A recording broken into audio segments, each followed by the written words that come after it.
नमस्ते बच्चों, मेरा नाम आकाश नागर है और मैं आपको 11वीं क्लास में फ़िज़िक्स और केमिस्ट्री पढ़ाऊँगा।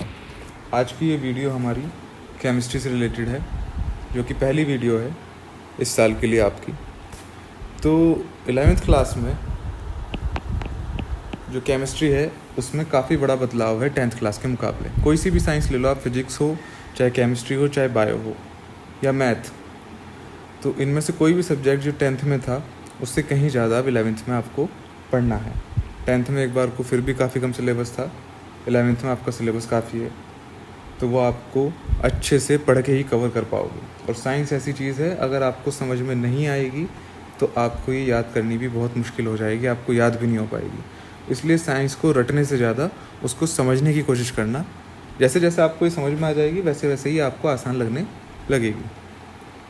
तो इस वीडियो में हम बात करेंगे केमिस्ट्री की। अब केमिस्ट्री में सीधा हम चैप्टर शुरू नहीं करेंगे। केमिस्ट्री में पहले हम कुछ उन चीज़ों के बारे में जानेंगे जो हमने अब तक 10th क्लास में या 10th क्लास तक पढ़ी हैं। तो कुछ चीज़ों का रिवीजन हो जाएगा, कुछ आपको नई भी सुनने को मिलेंगी, देखने के लिए मिलेंगी। अब आपकी काफ़ी दिनों से छुट्टियां भी हैं, लॉकडाउन की वजह से आपके पेपर हो गए थे, तो आपका रिज़ल्ट भी लेट आया है। तो अब आपके जो है पढ़ाई शुरू हो रही है आपकी, तो आपको वो चीज़ें वापस याद करनी होंगी जो आपने 10th तक पढ़ी थी, तभी आप 11th में आगे चल पाएंगे। चाहे वो केमिस्ट्री हो, चाहे वो फिज़िक्स हो, चाहे वो बायो हो या मैथ, कोई भी सब्जेक्ट हो, वो आपका तभी आगे बढ़ेगा जब आपको पहले का थोड़ा बहुत याद होगा या पता होगा। क्योंकि साइंस चैन की तरह चलती है, जैसे जैसे आप समझते जाएंगे वैसे वैसे आप आगे बढ़ते चले जाएंगे। तो अब इसमें हम बात करते हैं केमिस्ट्री की इस वीडियो में। यहाँ पे स्क्रीन पर आपको ये नोट्स दिख रहे होंगे, ये बन चुके हैं, तो इन्हीं के ज़रिए आपको पढ़ाया जाएगा 11th क्लास में। फ़िलहाल जब तक ऑनलाइन चल रही है, या ऑफलाइन चल जाएंगी तो फिर तो क्लास में पढ़ाया जाएगा नॉर्मली। अच्छा, एक चीज़ और मैं क्लियर कर दूं, जो बच्चे साइंस साइड ले रहे हैं उनके पास ये चॉइस है कि फ़िज़िक्स और केमिस्ट्री तो सबके पास होगी, बायो और मैथ में चॉइस है, बाकी हिंदी इंग्लिश तो होती ही है।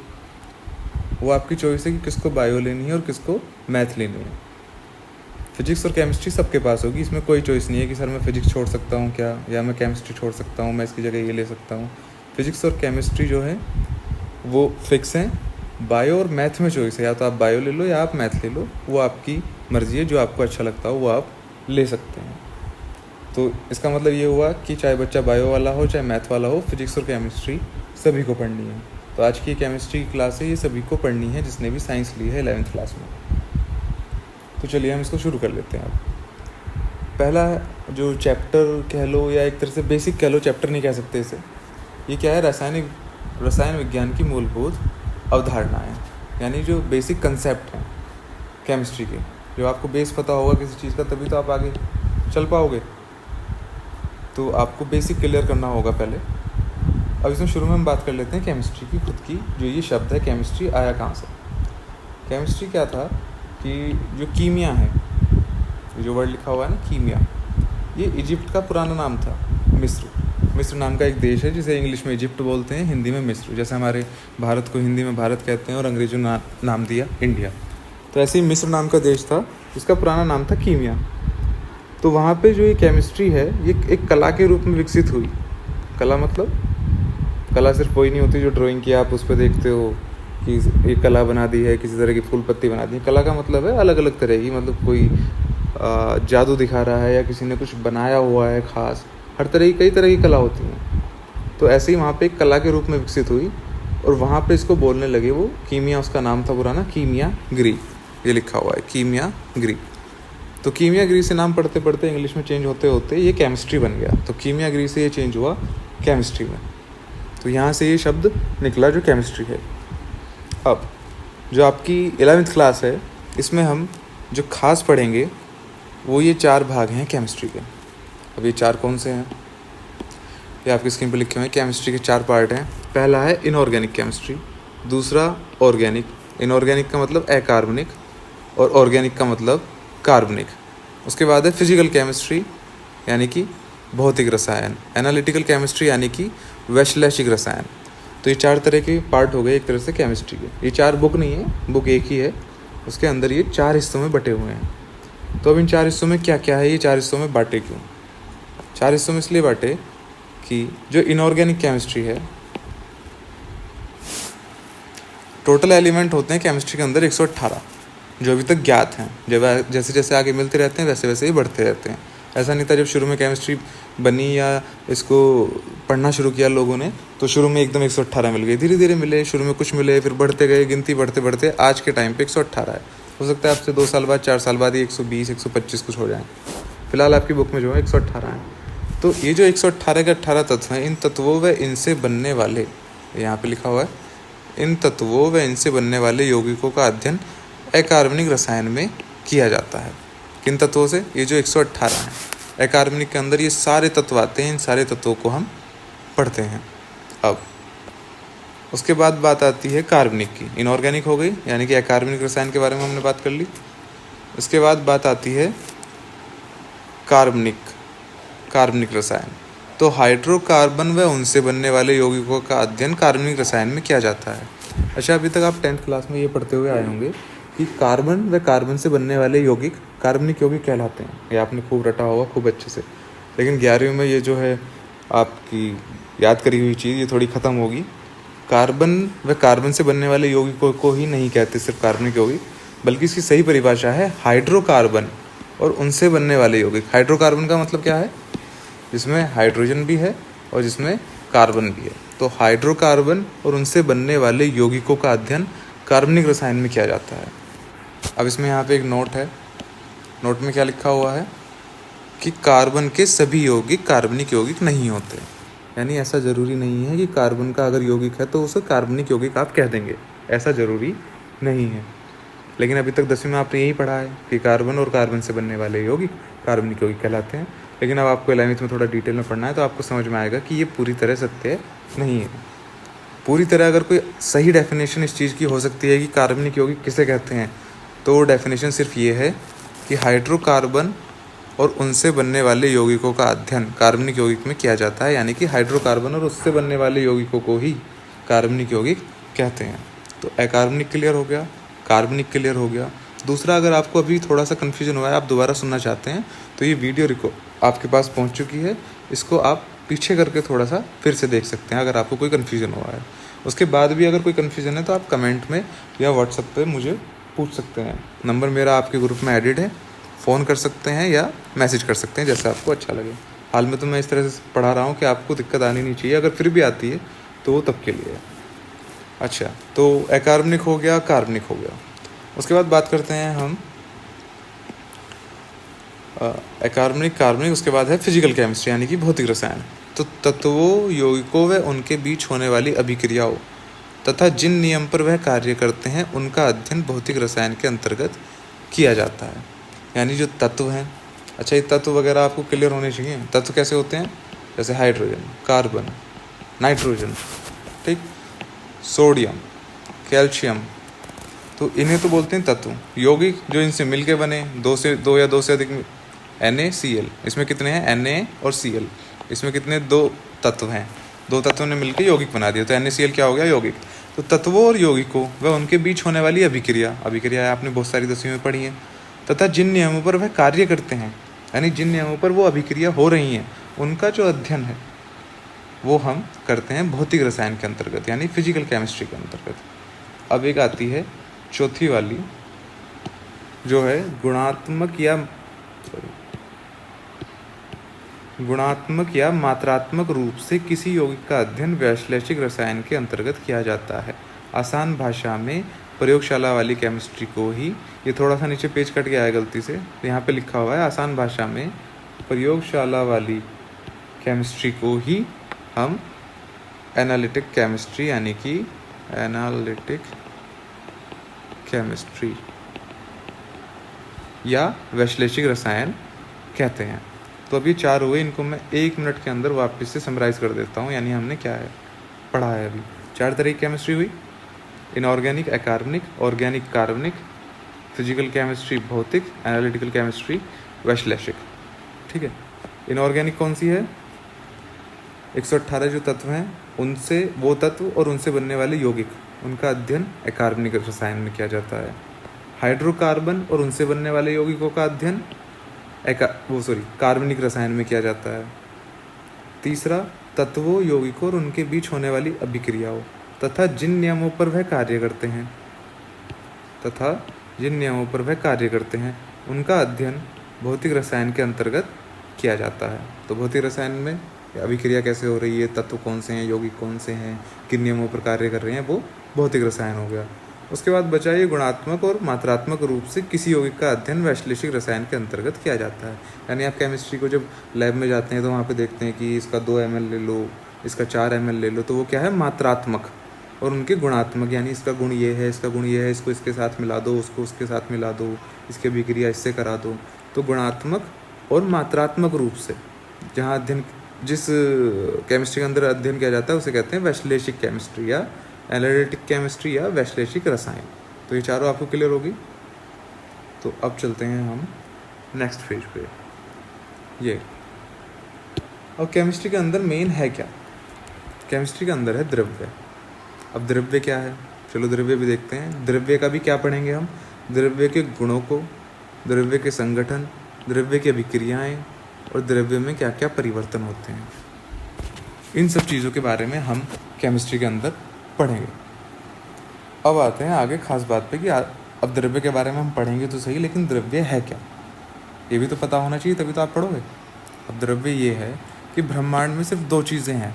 पूरा जो ब्रह्मांड है हमारा उसमें सिर्फ 2 चीज़ें हैं। अगर किसी को ब्रह्मांड में ज़्यादा रुचि है पता करने में, तो बेसिकली आप ऐसे समझ सकते हैं जो हमारी पृथ्वी और ये सौरमंडल, फिर आकाश गंगाएँ और बहुत सारी हैं, इतने सारे तारे हैं, ये सब मिला मिलो के जो सब कुछ है वो ब्रह्मांड है। और ये आपको फिजिक्स में काफ़ी अच्छे से पढ़ने के लिए मिलेगा। तो ब्रह्मांड में सिर्फ 2 चीज़ें हैं, एक है द्रव्य और दूसरी है ऊर्जा। अब द्रव्य किसे कहते हैं, द्रव्य उसे कहते हैं जिसमें भार हो, ठीक है, जो स्थान घेरता हो, ज्ञानेंद्रियों से अनुभव किया जा सके, उसे क्या कहते हैं हम, द्रव्य। और ऊर्जा क्या है, ऊर्जा होती है जैसे ध्वनि, प्रकाश, ठीक है। ऊर्जा में ऐसा भार नहीं होता। अब ऐसा तो नहीं है जैसे आपके कमरे में मान लीजिए बल्ब जल रहा है और आप उसके वजन से दबे जा रहे हैं। मान लीजिए आपने 10 वाट का बल्ब लगा रखा है तो ठीक है आप कम दब रहे हैं, आपने 100 वाट का बल्ब लगा दिया तो आप एकदम दबने लगे कि मेरे ऊपर तो भार पड़ने लगा। ऐसा नहीं होता ना, क्योंकि वो ऊर्जा है, उसके अंदर भार नहीं है, द्रव्यमान नहीं है इस तरह से। तो ऐसे ही ध्वनि और प्रकाश क्या है, ऊर्जा, ठीक। और बाकी जो है, जो जिसमें भी भार हो, जो भी स्थान घेरता हो, ज्ञानेंद्रियाँ, आपकी ज्ञानेंद्रियाँ होती है ना, जैसे आँख है, नाक है, जिनसे आप अनुभव करते हैं किसी बाहर की चीज़ का, स्किन है आपकी, ठीक है, उन्हें क्या बोलते हैं, ज्ञानेंद्रियाँ। ऐसी इंद्रियाँ जिनसे आपको ज्ञान होता है वो ज्ञानेंद्रियाँ कहलाती हैं। तो ज्ञानेंद्रियों से अनुभव कर सकते हैं, उसे क्या कहते हैं हम, द्रव्य, ठीक है। अब अगला आता है पदार्थ। तो द्रव्य क्लियर हो गया ना, जिसके अंदर भार हो, स्थान घेरता हो और उसे हम अनुभव कर सकें, छू सकें, पकड़ सकें, इस तरह से। अब उसके बाद है पदार्थ। अब आपको लगेगा पदार्थ और द्रव्य तो एक ही होगा, लेकिन एक तो है, बस थोड़ा सा अंतर है कि पदार्थ द्रव्य का ही रूप है, यानी कि एक प्रकार का द्रव्य है जिसके विशिष्ट गुण तथा निश्चित रासायनिक संगठन होता है। इसका एक तो खास गुण होगा कि ये इसमें से ऐसी गंध आती है, इसका रंग ऐसा है, ये ठोस है कि द्रव है, इस तरह के उसके अपने गुण होंगे। और एक निश्चित रासायनिक संगठन होगा जिससे वो मिलके बना हुआ होगा। जैसे पानी किससे मिलके बना हुआ है, H2O से, तो इसका रासायनिक संगठन H2O से रिलेटेड है। ऐसे ही नमक किससे मिलके बना है, NaCl, इसमें सोडियम और क्लोराइड है, तो इनके अपने रासायनिक संगठन है, ठीक है। ऐसे ही एक पदार्थ जो है एक प्रकार का द्रव्य है जिसके विशिष्ट गुण तथा निश्चित रासायनिक संगठन होते हैं। द्रव्य सभी कुछ है, पदार्थ द्रव्य के अंदर आता है। तो आपको पदार्थ क्लियर हो गया, पदार्थ द्रव्य का ही रूप है, बस इसका एक विशिष्ट गुण होगा और इसका एक निश्चित रासायनिक संगठन होता है। अब गुण क्या होते हैं, अब बात आती है गुण की। आप केमिस्ट्री में बहुत पढ़ते होंगे ना कि इनके गुण लिखो, 10वीं तक आपने काफ़ी पढ़ा होगा, इसका गुण बताओ, उसका गुण बताओ। गुण असल में होते क्या हैं, गुण ऐसा कारक है जिसके द्वारा पदार्थों में अंतर उत्पन्न या बताया जाता है। एक ऐसी चीज़ है या गुण को हम इस तरह से उपयोग करते हैं जिससे हम किसी चीज़ के अंदर अंतर बता सकें। अब जनरल भाषा में अगर हम लें तो आप बताएंगे कि आपके सामने लोहा है और एक लकड़ी का टुकड़ा पड़ा है, तो आप बताएंगे कि ये लोहा है, ये लकड़ी है। और आप पूछने लगे ये लोहा लकड़ी क्यों है, अलग अलग क्यों है। लोहे के गुण अलग हैं कि ये कठोर है, इस पर जंग लगता है, ये आसानी से टूटता नहीं है। ऐसी लकड़ी में आप कहेंगे कि यह थोड़ा आसानी से टूट जाती है। ये जल भी जाती है, जलने पर इसकी राख बनती है, लोहा गर्म होने पे पिघलता है। तो ऐसे ऐसे आपने गुणों से उसमें अंतर बताया ना कि लोहा ये है, ये लकड़ी है, ऐसी बहुत सारी चीज़ें हैं। किसी भी चीज़ में आप कैसे बताते हो अंतर? गुण के जरिए। तो गुण ऐसे कारक हैं जिसके द्वारा आप पदार्थों में अंतर उत्पन्न या बताते हैं, या तो उनमें अंतर उत्पन्न करते हैं कि भाई ये ऐसा, ये ऐसा। उत्पन्न करना और बताना एक ही बात है, तो कन्फ्यूजन की ज़रूरत नहीं है। गुण ऐसे कारक हैं जिसके द्वारा पदार्थों में अंतर बताया जाता है या उत्पन्न किया जाता है। अब गुण दो प्रकार के हैं। एक तो है गहन गुण, इंट्रिंसिक प्रॉपर्टी, ऊपर लिखा हुआ है इंट्रिंसिव प्रॉपर्टी। एक होता है विस्तीर्ण गुण, इसे बोलते हैं एक्सटेंसिव प्रॉपर्टी। इंट्रिंसिव प्रॉपर्टी और एक्सटेंसिव प्रॉपर्टी, तो दो प्रकार के गुण हुए, गहन और विस्तीर्ण। अब आप कहेंगे गहन और विस्तीर्ण से क्या मतलब है? तो गहन गुण वो होते हैं, इसमें नीचे लिखा हुआ है, वो गुण जो पदार्थ की मात्रा पर निर्भर नहीं करते, यानी ऐसे गुण जिनको इस बात से मतलब नहीं है कि पदार्थ की मात्रा कितनी है। अब ऐसे गुण कौन से होंगे जिनको पदार्थ की मात्रा से कोई लेना देना नहीं? ऐसे गुण हैं ताप। अब टेम्परेचर जो है किसी चीज़ का, मान लीजिए कि आपने एक गिलास में गर्म पानी लिया, ठीक है, आपने एकदम बहुत तेज उबलता हुआ पानी लिया, आपने उसको एकदम आधा कर दिया, दूसरे गिलास में कर दिया, तो क्या आधा करते के साथ ही वो आधा टेम्परेचर चला जाएगा? बिल्कुल आधा ठंडा हो जाएगा? एकदम धीरे धीरे ही होगा ना। तो उसको इस बात से फ़र्क नहीं पड़ता कि वो कितनी मात्रा में है, वो गर्म उतना ही रहेगा, उसी लेवल से ठंडा होगा। तो ताप का मात्रा से कोई लेना देना नहीं है। ऐसी बात आती है क्वथनांक की। क्वथनांक क्या होता है? जिन बच्चों को अगर याद नहीं है, अगर ठीक से नहीं समझा उन्होंने 10वीं में, हालांकि याद होगा, ये तो बहुत बेसिक प्रॉपर्टी है। क्वथनांक उसे कहते हैं जितने टेम्परेचर पे कोई चीज़ उबलती है ना, उबलने लगती है। जैसे पानी है, सबसे आसान। पानी का क्या है? पानी का होता है 100 डिग्री सेल्सियस। तो 100 डिग्री सेल्सियस पे पानी जो है उबलने लगता है, यानी भाप बन जाता है, द्रव से भाप में परिवर्तित हो जाता है। तो आप एक चीज़ देखो, अगर आप एक गिलास पानी लोगे या एक भगोना पानी लोगे, तो दोनों तभी उबलेंगे जब उसका टेम्परेचर 100 डिग्री पहुंच जाएगा। वो बात अलग है कि भगोने वाले पानी को पहुंचने में टाइम ज़्यादा लगेगा, एक गिलास पानी थोड़ा जल्दी 100 डिग्री तक पहुंच जाएगा क्योंकि वो कम है और उसमें आपने, लेकिन तब होगा ऐसा जब दोनों को आप बराबर अग्नि के ऊपर रखे हुए हैं। ऐसा नहीं कि दोनों की अग्नि भी अलग अलग है, यानी जो गैस पे आपने रखा हुआ है बर्तन, दोनों में सेम गैस चल रही है। तो भगोने वाला पानी देर में गर्म होगा, गिलास वाला जल्दी हो जाएगा, लेकिन दोनों होंगे तभी जब उनका टेम्परेचर 100 डिग्री सेंटीग्रेड पहुंच जाएगा, तभी वो उबलने वाली स्थिति में आएंगे। तो क्वथनांक को इस बात से मतलब नहीं कि आप 1 चम्मच पानी उबाल रहे हैं या आप एक भगोना पानी उबाल रहे हैं। कितना ही पानी उबालो, पानी तभी उबलेगा जब वो 100 डिग्री सेंटीग्रेड पहुंच जाएगा। वो बात अलग है कि 1 चम्मच पानी थोड़ी देर में 100 डिग्री सेंटीग्रेड पहुंच जाएगा, लेकिन पहुंचेगा कहाँ? 100 डिग्री पे। तो क्वथनांक को इससे कोई मतलब नहीं। विशिष्ट ऊष्मा ये आपको आगे पढ़ने में मिलेगी, अभी बताऊंगा तो आपको थोड़ा कन्फ्यूज़न हो जाएगा। विशिष्ट ऊष्मा को इससे कोई मतलब नहीं। दाब, जैसे गैस भर देते हैं हम कहीं किसी चीज़ में, मान लीजिए, तो उसके दाब पे कोई प्रभाव नहीं पड़ता। अगर आप उसमें से आधा हिस्सा निकाल दें तो भी वो प्रेशर उतना ही उस पर लगाती है। तो ऐसे ही ताप हुआ, क्वथनांक हुआ, दाब हुआ, विशिष्ट ऊष्मा हुई, ये क्या है? गहन गुण, यानी ये मात्रा पर निर्भर नहीं करते। उसके बाद आते हैं विस्तीर्ण गुण। अब ये विस्तीर्ण गुण कौन से हैं? ये वो गुण हैं जो गुण पदार्थ की मात्रा पर निर्भर करते हैं। जो गुण पदार्थ की मात्रा पर निर्भर होता है विस्तीर्ण गुण कहलाता है। अब ऐसे गुण कौन से होंगे जो निर्भर करते होंगे? वो गुण हैं आयतन, द्रव्यमान, मोलों की संख्या आदि। तो आयतन जो है वो डिपेंड करता है, यानी निर्भर करता है मात्रा पे। आयतन यही तो होता है, लीटर में नापते हैं ना आप, किसका आयतन कितना है द्रव के लिए। ऐसी द्रव्यमान आप ठोस का नापते हैं, किसके अंदर द्रव्यमान कितना है। मान लीजिए आपने एक लोहे का टुकड़ा लिया, वो 2 किलो का है, आपने वो आधा तोड़ दिया, फेंक दिया, अब तो वो 1 किलो का रह गया। तो द्रव्यमान का गुण तो उसकी मात्रा पर निर्भर कर रहा है ना। आपने उसमें से आधा काट के फेंक दिया तो वो निर्भर कर रहा है, तो वो द्रव्यमान आधा ही रह गया। इसलिए विस्तीर्ण गुण वो होते हैं जो उसके विस्तीर्ण गुण वो होते हैं जो उसकी मात्रा पर निर्भर करते हैं। मान लीजिए आपने 1 गिलास पानी लिया, आपने उसको आधा कर दिया, तो उसका आयतन भी आधा हो गया ना।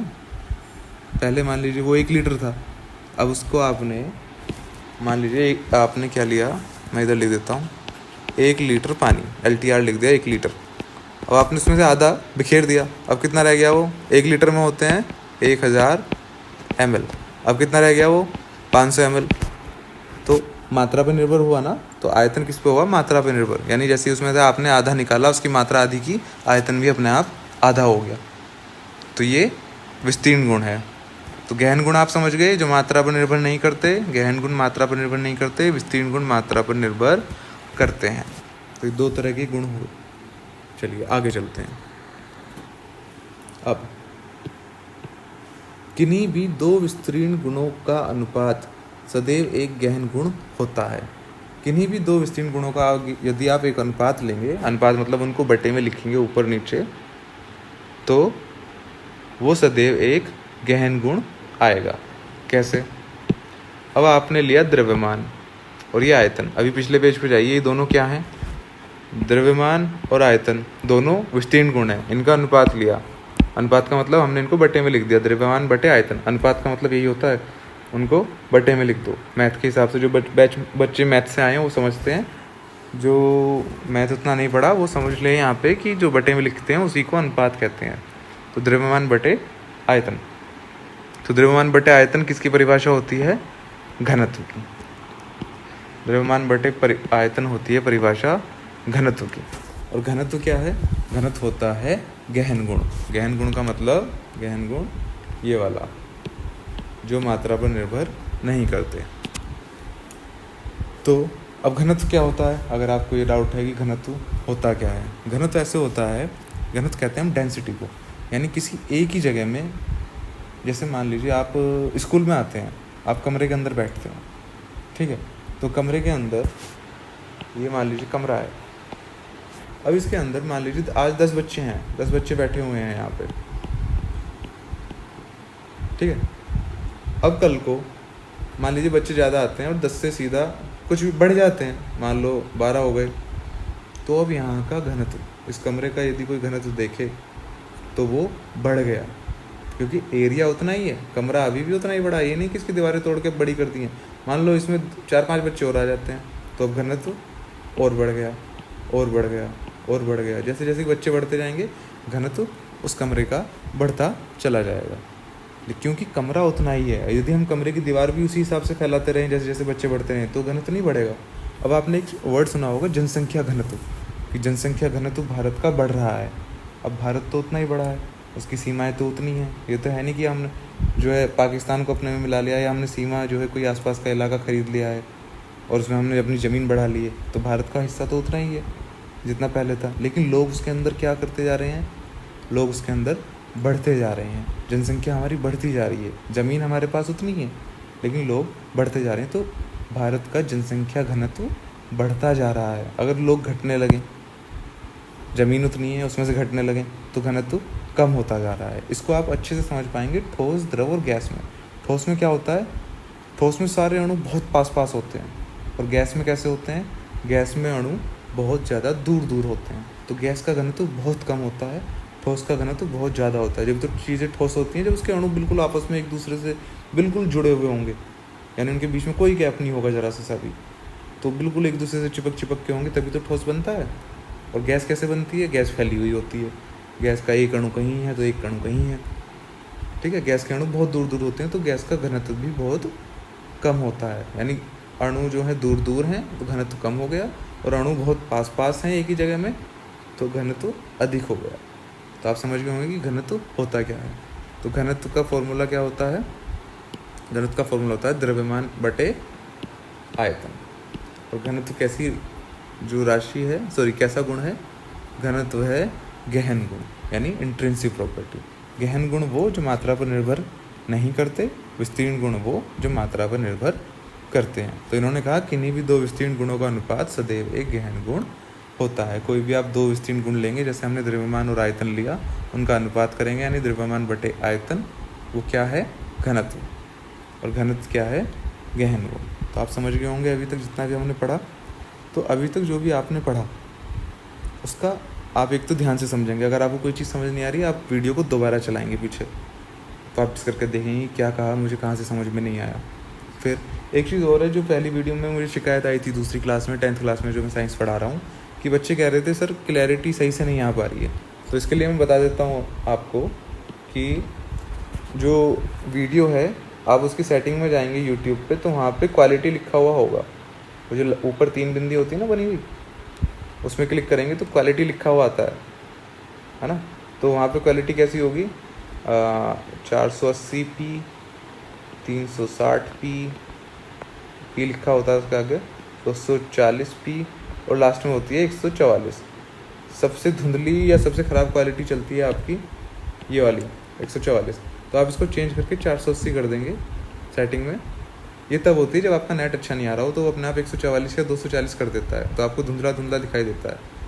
इसलिए आप उसको चेंज करेंगे 480 पे, और फिर आपको सब कुछ सही से दिखना शुरू हो जाएगा। तो आपको कितने पे करनी है, 480 पे। अच्छा, इसके लास्ट में मैं आपको नंबर लिख देता हूँ। वैसे तो आप, मैं ग्रुप में हूँ, वहाँ से ले सकते हैं, नहीं तो मेरा नंबर है 9557764578। यही मेरा व्हाट्सअप नंबर है। अगर किसी को कोई परेशानी हो तो वो उस पर मुझसे पूछ सकता है कि सर नोट्स कहाँ से मिलेंगे। ये जो नोट्स हैं ये बने हुए हैं, ये स्कूल के अंदर हैं। आप चाहे तो वीडियो में से नोट कर लें, चाहे तो स्कूल से आके उनकी एक फ़ोटो स्टेट ले लें, वो आपकी मर्ज़ी है, जैसे आपको अच्छा लगे। इसमें से नोट कर पा रहे हैं तो इसमें से कर लें, क्योंकि ये सेम नोट्स हैं, यही आपको स्कूल में मिलेंगे। तो ये मेरा नंबर है, अगर किसी को कोई परेशानी हो तो यहाँ पे पूछ सकते हैं। और इसके आगे का जो हिस्सा है, अभी ये द्रव्य लिखा हुआ है यहाँ पे, पदार्थ वगैरह अवस्था के आधार पर, रासायनिक गुणों के आधार पर बांटे हुए हैं। इसको हम अगली वीडियो में देखेंगे, जो आपका नेक्स्ट टर्न आएगा केमिस्ट्री का। तो तब तक आप इसको अच्छे से पढ़ें, इसको अच्छे से समझें, उसके बाद हम देखते हैं कि आगे क्या क्या पढ़ना है। Thank you.